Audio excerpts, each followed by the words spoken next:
Olá pessoal, eu sou o professor Rafael Nunes e no vídeo de hoje iremos falar um pouquinho sobre a República Velha e a República do Café com Leite.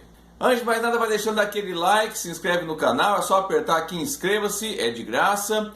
Assim que você apertar inscreva-se vai aparecer uma aba e você vai apertar todas para que assim que eu poste um vídeo no YouTube, a plataforma vai notificar você que esse vídeo já foi publicado para que você possa assistir e assim receber conteúdos para que nunca mais erre no Enem nas questões relacionadas à República Velha ou à República Oligárquica, também conhecida como República do Café com Leite.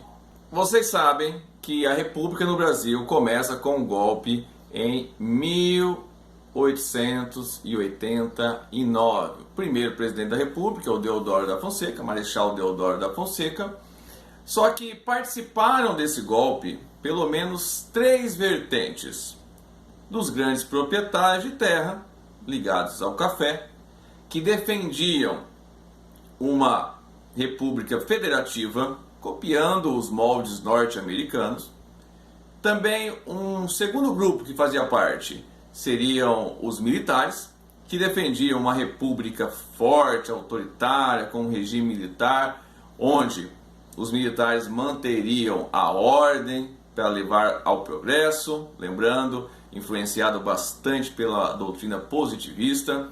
E um terceiro grupo, que era o grupo dos trabalhadores urbanos, jornalistas, professores, estudantes, que estavam mais alinhados à ideia jacobina, uma república com uma ampla participação popular, alinhada à Revolução Francesa e a uma república que funcionou na Revolução, depois da Revolução Francesa, na França, óbvio, de 1792 a 93.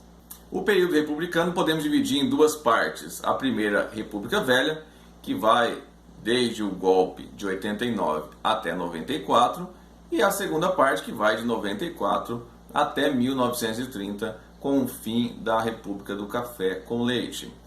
A primeira parte é chamada ou conhecida como República Velha ou também República da Espada.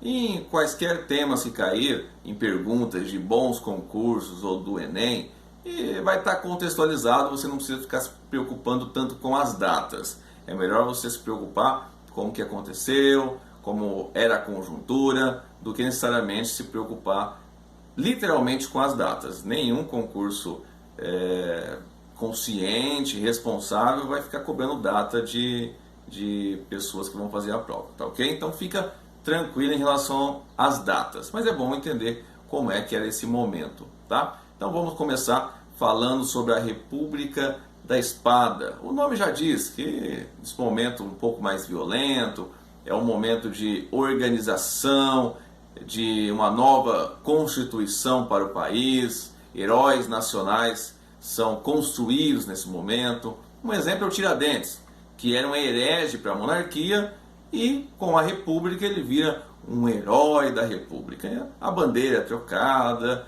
outros símbolos nacionais são criados, modificados para dar uma cara de república, uma cara nova para esse novo período da história brasileira. Deodoro da Fonseca vai se tornar presidente, vai começar interino, depois provisório, depois efetivo. Naquela época se votava para presidente, se votava para vice. O vice do Deodoro foi o Floriano Peixoto, eles não se gostavam muito.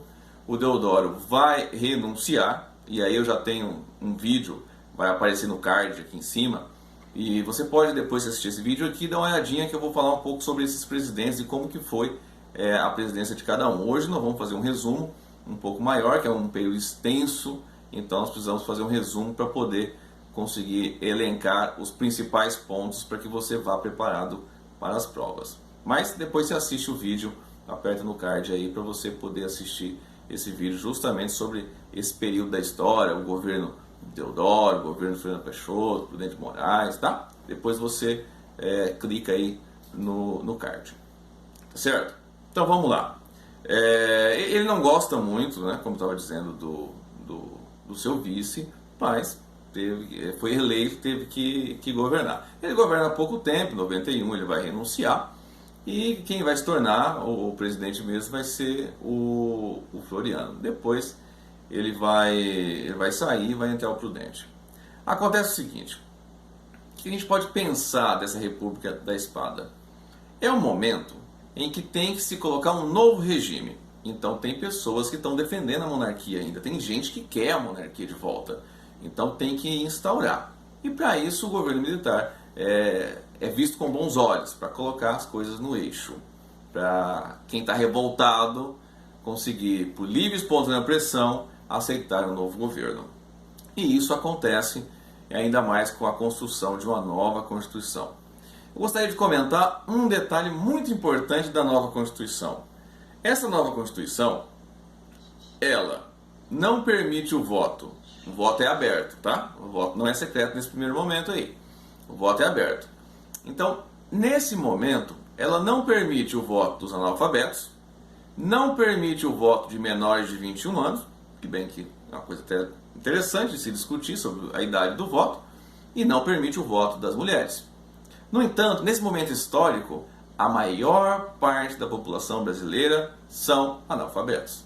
Então, os escravos que estão recém-libertos não poderiam votar, os pobres analfabetos não iriam votar, as mulheres também não votavam nesse período. Outra coisa que é assim, irritante, indignante dessa Constituição é que a população indígena não é nem mencionada na Constituição. É um descaso total, porque ela não é nem mencionada nessa Constituição. Então, mulheres, indígenas, pobres, negros, essa Constituição não foi feita para eles. Em 1894, estou falando data só para uma questão de temporalidade, tá? Somente isso. Acaba-se a Primeira República, a República Velha, a República da Espada. Ela ganha esse nome por ser um período violento. O próprio Marechal Floriano Peixoto recebe um apelido de Marechal de Ferro. Então realmente foi bastante turbulenta e violenta esse momento, repressivo. No lugar dele vem o Prudente de Moraes. E o Prudente de Moraes dá início a uma nova república. Chamamos ela de República, Segunda República, pode ser. Também pode ser chamada de República Oligárquica ou República do Café com Leite. E eu gostaria de explorar pelo menos 4 conceitos desse período. O primeiro deles, o coronelismo. Também quero falar sobre o voto de cabresto. Gostaria de falar da política dos governadores. E o quarto e último tema, o café com leite, o porquê de ganhar esse nome de República do Café com Leite. De onde é que vieram esses coronéis? Coronéis esses que mandavam, que tinham poder de rei, mandava prender, mandava soltar. Talvez seu pai, seu tio, deve ter já falado de alguma história de coronéis. Possivelmente na sua cidade algum nome de rua tem Coronel fulano de tal. Bairro Coronel alguma coisa, escola Coronel, lá, enfim, coronel, essas coisas acontecem. Por quê? Onde é que surgiu?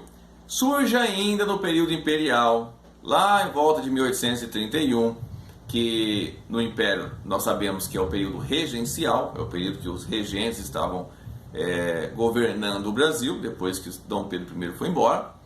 Nesse período se criam os coronéis. Quem eram esses coronéis? Os coronéis seriam aí um delegado, alguém que teria um conjunto de pessoas que seriam os policiais. Isso para organizar as províncias, para manter o povo organizado, para manter eles policiados. Seria então esse chefe, ele seria o coronel. O tempo foi passando, a coisa foi crescendo, esses coronéis começaram a ter bastante prestígio, bastante poder. Esse título foi concedido para outras pessoas, grandes latifundiários, grandes fazendeiros, pessoas notáveis, para justamente representar o poder público, que seja imperial ou nesse momento república, a república nas províncias, nas cidades, nas regiões menores. Mesmo em 1918, sendo extintos os coronéis ainda gozavam de bastante prestígio e tinham as suas benécias, tinham seus privilégios no Brasil republicano, pelo menos ainda nessa Segunda República. Segundo ponto, voto de cabresto. Vamos lá. Se você é do campo, se você é do interior, Se você conhece fazenda, sabe que esse objeto é justamente para se colocar na cabeça do cavalo, para direcioná-lo. Quem não conhece, é um objeto usado no cavalo para poder limitar suas ações. Então era como se ele fosse um objeto de contenção, de direção, para se colocar no animal e poder assim dominá-lo, guiá-lo para onde você quer que ele vá. Nesse sentido, nesse momento republicano, como eu disse, o voto era aberto. Então os coronéis colocavam seus jagunços, jagunço eram os seus guarda-costas de forma ilegal, mas legal naquele momento, de certa maneira. Então seriam seus guarda-costas que iriam fazer as pessoas votarem. Então colocava na sessão, no dia de votação, as pessoas, o voto não era secreto, então eles iam lá votar, e aí era como a gente chama isso de curral eleitoral, porque eram direcionados como gados e chegariam ali e votariam no candidato que o coronel mandasse, ou pedisse, pedisse entre aspas. Então eles iriam para lá, os jagunços estariam, e ele seria obrigado a votar, por isso, o cabresto, votar no candidato que o coronel mandasse. Terceiro ponto, política dos governadores. A política dos governadores, esse conceito de forma simples, de grosso modo, era o seguinte: falamos dos governadores, mas na verdade eram os presidentes de estados, presidentes, coronéis, porque governador, essa terminologia para os governadores que a gente conhece em cada estado tem o seu, só foi definida depois de 1930. Mas a política dos governadores é o seguinte: me ajuda que eu te ajudo, sabe? É nesse sentido, a mão lava a outra, as duas lava a cara. O presidente da república ajudava, apoiava, fazia o que os presidentes de estado precisavam, os coronéis precisavam. Em contrapartida, nas eleições, os coronéis e os presidentes de estado ajudavam o presidente, É essa ideia de ajuda mútua. Quarto ponto, por que a República Oligárquica também foi chamada, e é chamada, de República do Café com Leite? É o seguinte: desde Prudente de Moraes foi organizado de forma estratégica, duas oligarquias brasileiras dividiam o poder, se alternavam no poder da presidência da República. Ora um mineiro, depois um paulista. Se você pensar a economia daquele momento histórico, a economia é o café. O Brasil é o maior produtor de café, enfim, é o produto que mais dá renda no Brasil naquele momento histórico, é o café. Os produtores de café eram de São Paulo, então por isso o café. E em Minas Gerais tinha-se aí a agropecuária, a criação de gado leiteiro, por isso leite. Então café São Paulo, leite Minas Gerais. Café com leite, que também é uma bebida que as pessoas tomam. Tá aqui, tá aparecendo aqui ao lado os presidentes da República desse período, tá? Presidente data, se você quiser dar uma pausa aí no vídeo e copia, anota quem você achar interessante, mas só para vocês terem noção, foram 11 presidentes da República até o Washington Luiz, que não estava muito afim de manter essa república aí, e aí ele vai fazer uma coisa que não está no acordo do café com leite, e não somente isso, mas também vai ser um dos motivos de acabar essa república do café com leite. Mas já já eu falo sobre isso. Muito bem, na República Oligárquica, ou República Café com Leite, ou Segunda República, nós temos um acontecimento muito grande no mundo, que foi a Primeira Guerra Mundial. O Brasil tem uma participação tímida, manda matéria-prima, uma equipe médica, alguns aviadores, outros brasileiros se alistam no exército francês, mas a participação de forma geral é bem tímida. Bora lá falar de algumas revoltas que aconteceram no início da República. Revolta da vacina. Não estou falando do problema atual, se vacina, se não vacina, se vira jacaré. Não é disso que eu estou falando. Lá em 1904, aconteceu no início do século XX, aconteceu a Revolta da Vacina, no Rio de Janeiro. Por medidas sanitárias, o atual presidente da República vai obrigar as pessoas a tomar vacina, vai obrigar as pessoas a abrir os seus lares para que os famosos mata-mosquitos entrassem em seus lares e jogassem veneno para matar rato, barata, escorpião, formiga, enfim, todos os transmissores de doença que eles estavam pensando naquele momento, para justamente acabar com algumas doenças que assolavam o Rio de Janeiro. Lembrando, esgoto a céu aberto, falta de encanamento, sem água tratada, são várias coisas que aconteciam naquele momento histórico no Rio de Janeiro que afetavam as doenças.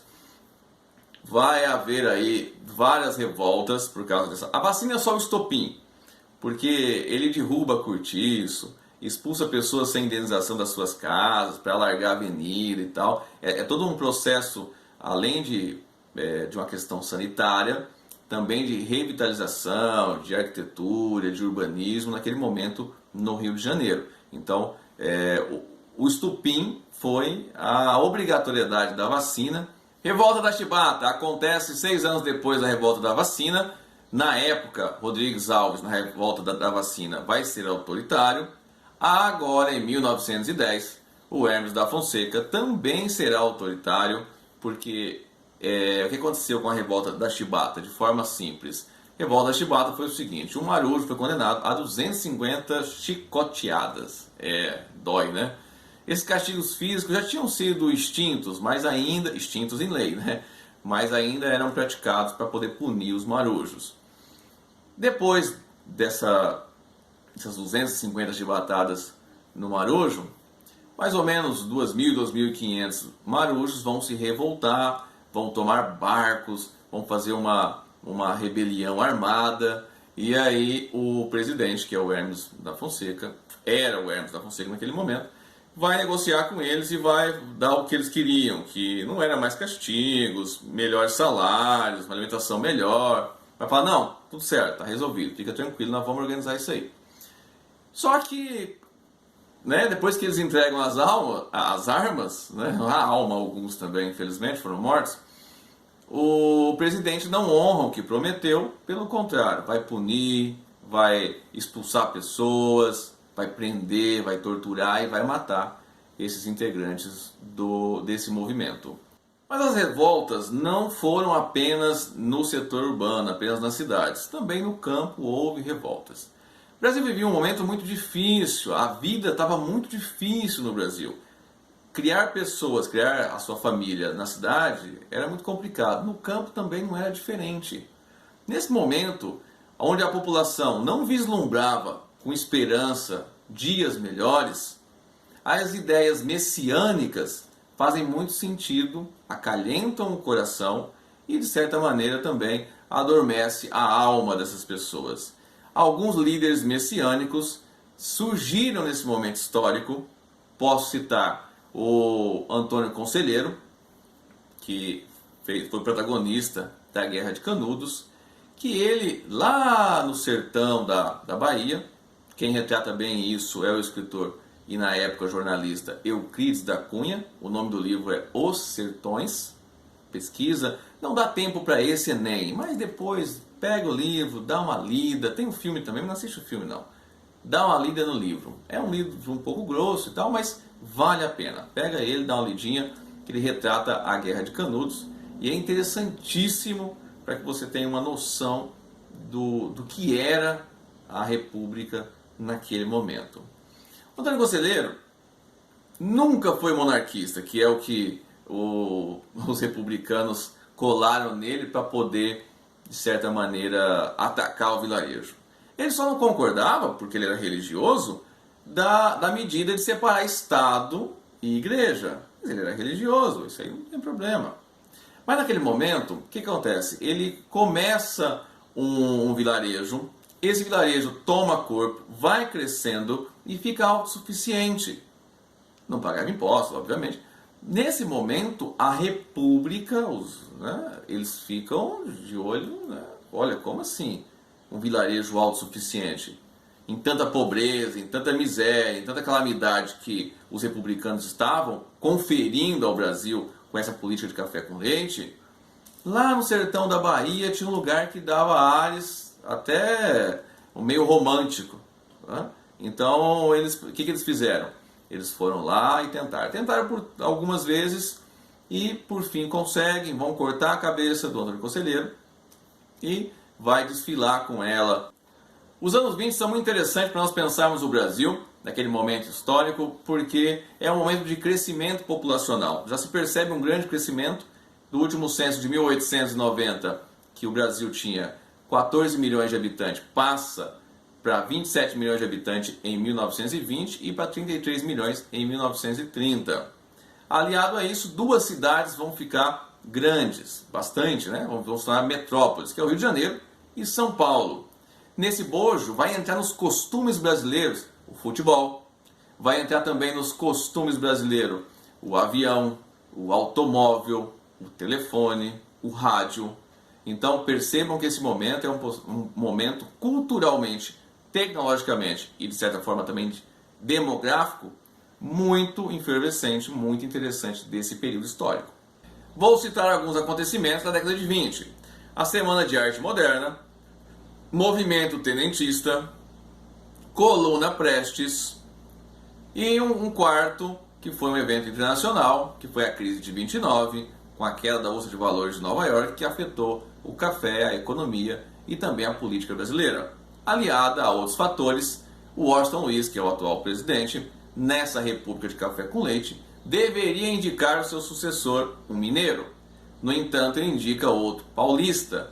E aí há uma ruptura, há uma quebra da política do café com leite. E surge um nome ícone na história brasileira, que foi o Getúlio Vargas. Aqui em cima no card está aparecendo também um vídeo que eu falo sobre a Era Vargas.